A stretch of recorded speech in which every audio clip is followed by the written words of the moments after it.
Shalom Aleichem. Alors, on va, dans cette vidéo, tout simplement examiner des règles qui sont des règles de base. Alors, quand vous les aurez entendues, vous allez me dire « Merci, mais vous ne m'avez rien appris ». Je sais ça. Oui, mais le problème, c'est que la multitude d'entre vous qui téléphonent pour expliquer que ça ne va pas du tout dans leur couple, ou des gens qui viennent en thérapie, sont des gens qui, pour des raisons que la raison ignore, ignorent complètement ces règles, qui sont des règles de base pour avoir un couple sain. Un couple qui fonctionne. Alors, la première règle, d'abord, c'est la coopération. D'accord ? Ok ? Entre le mari et la femme, il doit y avoir de la coopération. Ils doivent s'appeler régulièrement dans la journée, se tenir au courant de leur emploi du temps, s'envoyer un petit mot. Aujourd'hui, on a les WhatsApp, on a toutes sortes d'outils pour suivre. Rien n'empêche de s'envoyer un petit smiley, un petit mot, quelque chose. D'accord ? Et surtout, comprendre que finalement, la meilleure personne avec laquelle vous puissiez coopérer pour gérer tout ce que vous avez à gérer dans votre vie, c'est votre conjoint. Arrêtez de mêler papa, maman, le cousin, la cousine, la copine, le copain, et tout, etc. Arrêtez de mêler tous ces gens-là. Arrêtez de dire à tous ces gens-là, finalement, ce que vous faites. Arrêtez de mettre tout ça sur Facebook. Arrêtez de mettre tout ça sur Instagram. Arrêtez de vous exhiber. La personne avec laquelle vous pouvez coopérer, à qui vous devez envoyer des messages, à qui vous demandez des conseils, c'est votre conjoint. Bon, vous n'y arrivez pas, c'est un petit peu compliqué. Vous avez des amis, des gens, etc. Mais c'est en deuxième rideau, c'est en troisième rideau. Dans un premier temps, d'abord, le conjoint. Ok ? Deuxièmement, il faut apprendre à complimenter. Des mots gentils, des mots d'encouragement, de la mise en valeur. Tout ce qui fait qu'un individu comprend qu'il est aimé. Alors, je ne m'adresse pas ici aux couples qui sont en tension et chez qui il y a des tensions persistantes depuis des années. Je m'adresse ici aux couples pour lesquels c'est un petit peu compliqué, mais qui ont quand même un bon fond de communication, d'accord ? Ils ont un bon fond de communication, ils arrivent à parler, ils arrivent à échanger, mais ça passe pas, ça grippe, comme on dit, d'accord ? Rappelez-vous bien d'une chose, c'est que on a tous besoin de mots positifs. Je veux dire, au travail, on a besoin d'être encouragé. D'accord ? Au Beth Midrash, on a besoin, quand on dit quelque chose d'intéressant, il y a quelqu'un qui dit « Ah, c'est intéressant ce que tu as dit ». On a tous besoin d'un bon mot.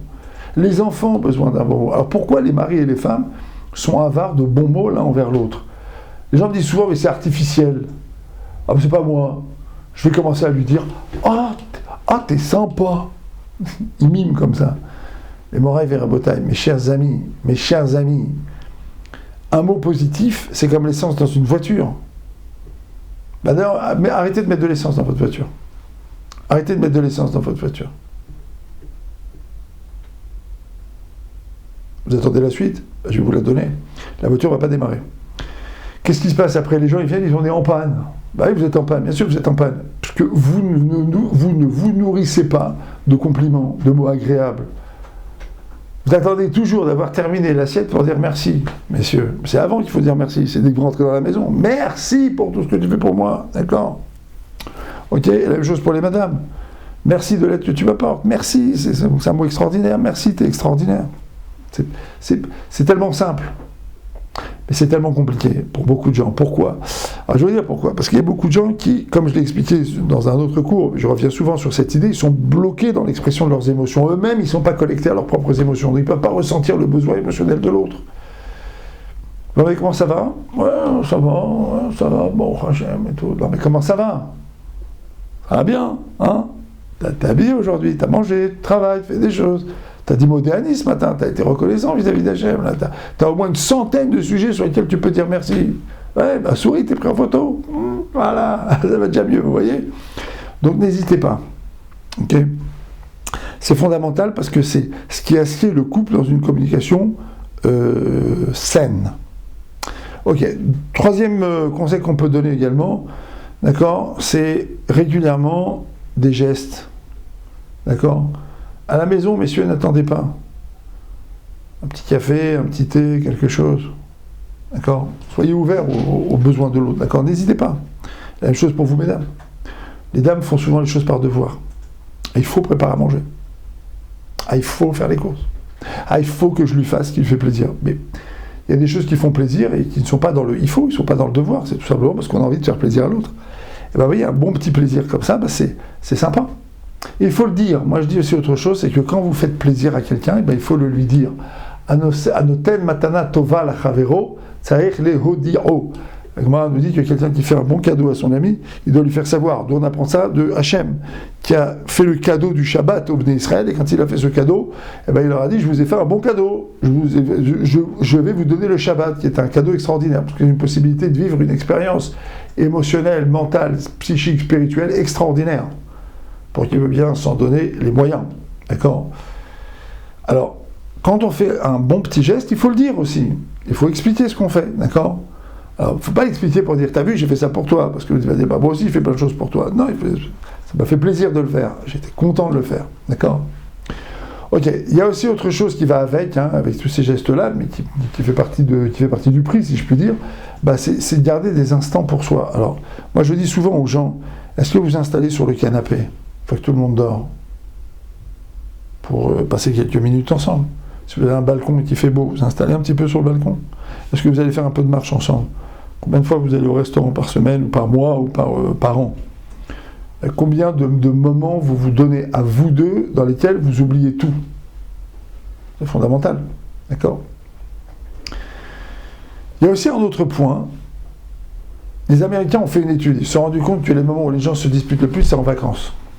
Institut américain qui a fait cette étude. C'est très intéressant parce que les gens ils sont H24 ensemble. Pendant l'année, chacun était à son travail finalement. Chacun était ou au Beth Midrash ou au travail. Chacun était un petit peu dans son univers. Et puis on se retrouve le soir. Donc on n'est pas H24 ensemble. Mais là ici, quand les gens sont H24 ensemble pendant 3 semaines, 1 mois, voire 2 mois, d'accord ? Là ça devient un problème. À faire extrêmement attention parce que ces relations-là, c'est des relations qui sont complètement étouffantes. C'est des relations qui font mal, des relations qui ne laissent pas de place à l'autre. Et c'est très très important dans ces relations de savoir garder donc une place, de savoir laisser l'autre avoir sa place. Je veux dire, il y a des gens, ils aiment bien lire, il y a des gens qui aiment bien se mettre dans un coin à un moment donné. Alors maintenant, ce phénomène aujourd'hui, il a été complètement déformé par les téléphones. Les gens ont des téléphones, hop, vous voyez le couple, ils sont chacun avec leur téléphone, et puis c'est fini, ils ne se parlent plus.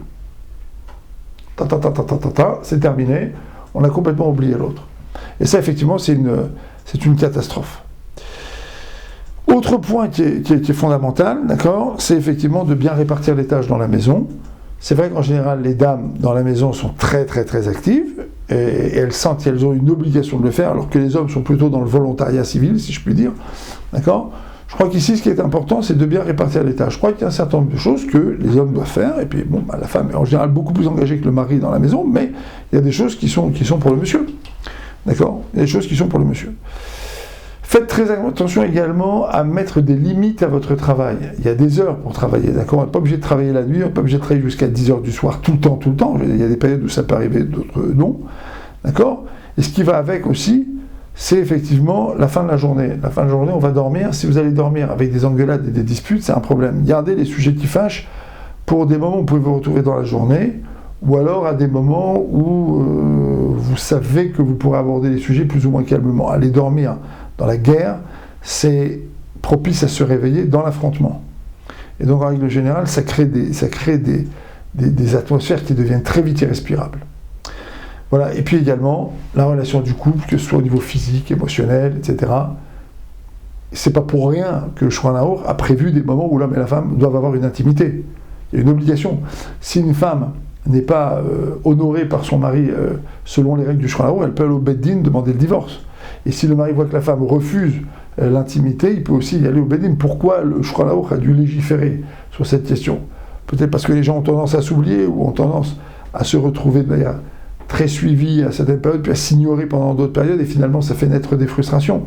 Il doit y avoir une qualité de la relation physique, psychique, énergétique, on dirait, entre le mari et la femme, et c'est très important que tout ça soit posé, que tout ça soit assumé et géré donc par l'homme et la femme. Alors vous allez me dire, qu'est-ce que vous avez dit ici ? Eh bien, mes chers amis, je vous ai dit ce que 100% des couples qui se disputent ignorent. Je vous le garantis, je vous le signe, là, maintenant, ici, au moment où j'enregistre, 100% des couples qui se disputent beaucoup, longtemps, ou 100% des couples qui sont aujourd'hui en dispute, sont des gens qui ne suivent pas tout ou partie de ces conseils.